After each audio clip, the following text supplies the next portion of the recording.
But it was not illegal. It was like we talked about it very openly. I mean, anyone that was asked, he says, you take steroids? Yeah. What's up? 筋肉翻訳です。さあ今日は往年のボディビルダーが語るステロイドのすべて見ていきましょう。和訳はこの時間からスタートしているので、見たい方は飛んでいってください。はじめに言いたいんですが、僕がステロイド系の動画を出す理由として、知識がない人であったり、軽い気持ちの人に手を出してほしくないからです。また、たとえ誰かが使ってレベルが上がったとしても、それはきっとしっかりと知識のある人から知識とものをもらっているのではないでしょうか。専門家のサポートもなく、出どころのわからないものを使っていれば、より危険も高まります。情報にも物にも質があるということを知ってほしいんです。また多くの人はトレーニングとかストレッチ、あとは食事とか睡眠に関しても、そこを強化改善していくだけでよりレベルアップできるっていう人も多くいます。やっぱりトップのトップに行く人は、極端な話、何も意識をしていない、知識がない人であったりしても筋肉の成長が起こる人もいます。そういった人は知らず知らずのうちに正しい食事であったり生活習慣がついていたり、もともと関節可動域が広かったり体が柔らかかったり、そして使い方も上手だったりっていう人も中にはいます。ただ現実としてそうではない人がほとんどです。なので知識のあるトレーナーに見てもらうことが一番の近道ではないかなと思います。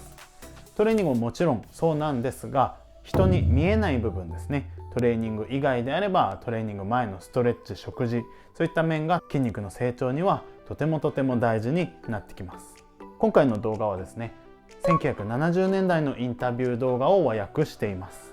シュワちゃんをはじめ往年のボディビルダーたちが説明をしてくれてます。結構昔の動画なんですが、日本にはこの時代のことすらうまく届いてない、みんなに届いてないと思うので、この動画を訳しました。では前置き長くなりましたが見ていきましょう。どうぞ。Most common questions I also get is, did we take steroids? Because now, of course, drugs is such a big issue in sports. And the answer is yes. It was just in the beginning stage because bodybuilders in those days just experimented with it, but it was not illegal. It was we talked about it very openly. I mean, anyone that was asked, he says, you take steroids? Yeah, I take 3 Dianabol a day. Or someone else would say, I would take this, and that. It was not an illegal thing. Now, after it became a big problem, then our federation said, okay, bodybuilders ought not to take steroids, and there will be testing done, surprise testing done. You could be called at any given time. And within 2 days, you have to do a test, so you can't get rid of the whole thing out of your system or anything like that. So that's what's going on right now. The bodybuilders are tested continuously. Well, the full term is androgenic anabolic steroid. Androgenic means male hormone-like, anabolic means to build, and steroid is a class of drugs that these are. These are derivatives of cholesterol. Your body has male hormones in it, derivatives of testosterone.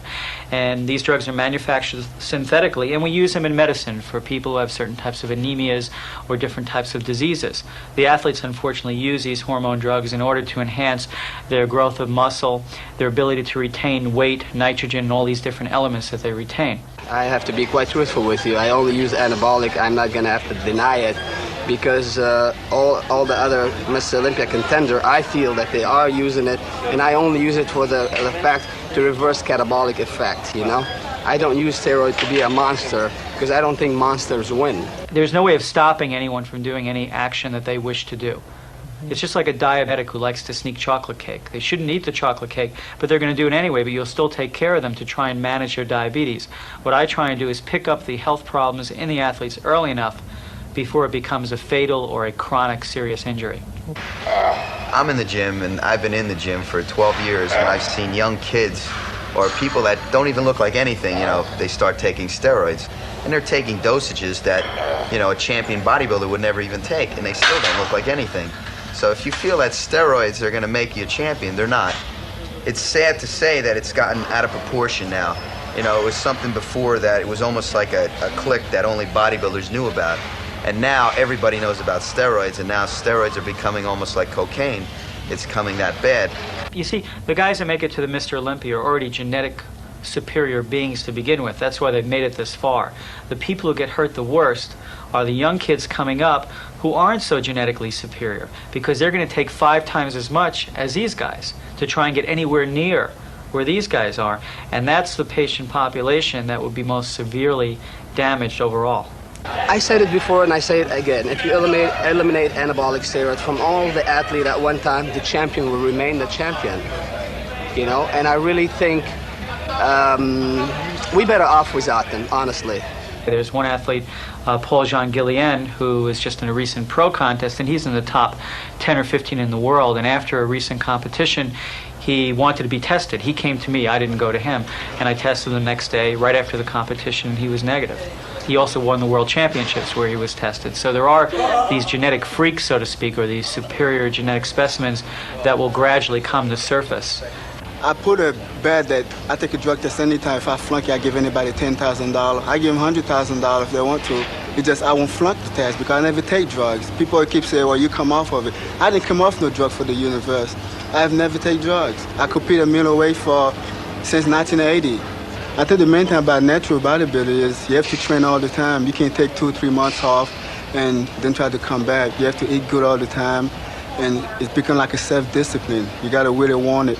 I'm not looking to risk my health for, glory. The bodybuilding is supposed to be an athlete sport. It's supposed to be very healthy, low blood pressure, not high blood pressure. The guy have high blood pressure, they're losing their hair. They look, I'm 28. I'll be 28 September 17, and I don't look 28. I got guys at my age look older. And, to me, I appreciate what I do. The drugs do work. That was a mistake the medical community made in that they said that the drugs do not enhance performance. The athletes knew they enhanced performance, so now when we tell them, well, the drugs will also hurt you, they say, well, you lied to us about this part, why should we believe you about this part now? The drugs do make a difference, whether it's 2% or 5% or whatever. There is a definitive advantage. However, they don't get to keep the advantage. For instance, an athlete takes these, he might shoot up quick, but he'll come down quick also, where an athlete that trains naturally will come up slower, go even beyond where the other athlete, and then stay at this high level for a longer period of time and begin a gradual decline. These athletes will burn out much earlier. When the bodybuilders of yesteryear did take steroids, they didn't take them in the massive dosages that the bodybuilders today are taking. Steroids are just a finishing touch for the bodybuilder, and the thing is, more is not better. So that's the thing on steroids. It's not the steroids that make a champion, but it's the hard training, the dedication, the dieting, the sacrifice, and the genetics that person has, what makes that champion. Drugs ist ungefähr so viel. Hier, That's so what viel. drugs is? Und das ist Arbeit. Harte Arbeit. Schwere, harte Arbeit. Hard work, very hard work. And this is only drugs. If you asked me 4 years ago, I didn't think we'd ever get a handle on this program, and now we have a very firm handle on it. I think we're going to continue to increase the number of drug-tested competitions, and if we can get bodybuilding to become an Olympic sport, it'll open up all new avenues for the sport financially as well as socially, and I think we'll eventually get our drug testing up to the top levels. But it's going to take a lot of work, a lot of time, and a lot of money. さあ、いかがでしたでしょうか。思ってたよりというか、意外と否定的な意見もあったんですね。この頃はまだアメリカでも法律的にも禁止がされていなかった、まさに使われ始めた時代を生きた人たちの意見でした。そして最後には、今後テストは多くなっていくだろうっていう意見もありましたね。皆さんはどう思いますか？僕は個人的にですが、使っても使わなくてもすごい人はすごい、そうではない人はそうでないと思っています。それよりも冒頭で話したように、知識のない人には使ってほしくないです。さあ、ちょっとシリアスになってしまいましたが、皆さんはどう考えているかコメント欄で教えてください。動画のリクエスト、チャンネル登録お待ちしてます。ではまた。I won't look back when you're around. I won't think twice when you're gone. Don't hesitate to call me back.